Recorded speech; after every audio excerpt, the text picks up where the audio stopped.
ही आहे लाजाळू वनस्पती.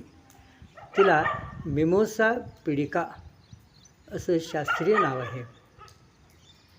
वनस्पतीला भावना असतात काय, यासंबंधी अभ्यास करताना जगदीशचंद्र बोस यांना अनेक गोष्टी समजल्या. त्यांनी विविध प्रयोग केले. त्यातून ते जागतिक कीर्तीचे शास्त्रज्ञ झाले. त्यांना पुरस्कारसुद्धा मिळाला. त्यांचा विचार समजून घेण्यासाठी ही वनस्पती उपयोगी आहे. या वनस्पतीला स्पर्श केला की ती पाने मिटवते, म्हणजे तिला स्पर्शाचं ज्ञान आहे.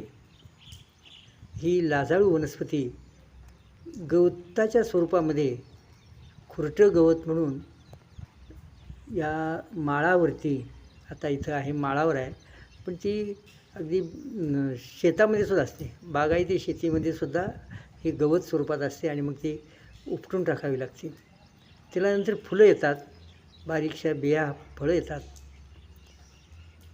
विद्यार्थ्यांना अभ्यासासाठी ही आहे, पण बऱ्याच वेळा शिक्षक मंडळी ती दाखवत नाहीत आणि दाखवलं तर काही ठिकाणी तर असंही लक्षात आलं की ती फांदी तोडून आणून दाखवतात. फांदी तोडून आणून दाखवून ती लाजाळू वनस्पती समजणार नाही. तिला अशा तऱ्हेने स्पर्श करायला पाहिजे. शाळांनी आपल्या कुंडीमध्ये जी बागकाम करतात त्यामध्ये लाजाळू वनस्पती ठेवावी, जी मुलांना खूप अभ्यासाला ही उपयोगी आहे, आवड निर्माण होते, तिची गंमत वाटते आणि मुलं आनंदाने त्या गोष्टी पाहत असतात.